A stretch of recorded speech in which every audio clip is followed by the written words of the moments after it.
In today's video, I'm gonna be walking through how to set iOS 26 theme on your Android phone. Go to your Play Store and search for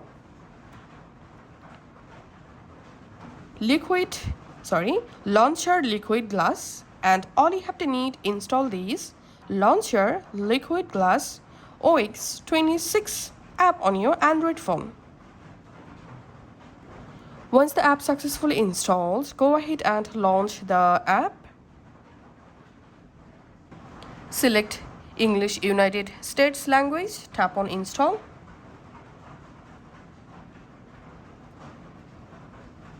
Tap on continue, and get started. And here you can just select a wallpaper, then tap on continue, agree. Allow Launcher Liquid Glass, tap on agree. Again, allow Launcher Liquid Glass, allow. Tap on create widget.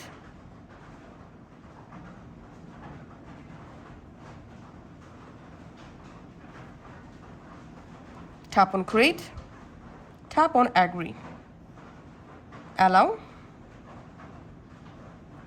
And default home app, select Launcher Liquid Glass. And as you can see, I've successfully installed iOS 26 theme on my Android phone. And the theme is working perfectly on my Android phone. So that's how you can actually do it. Thanks for watching.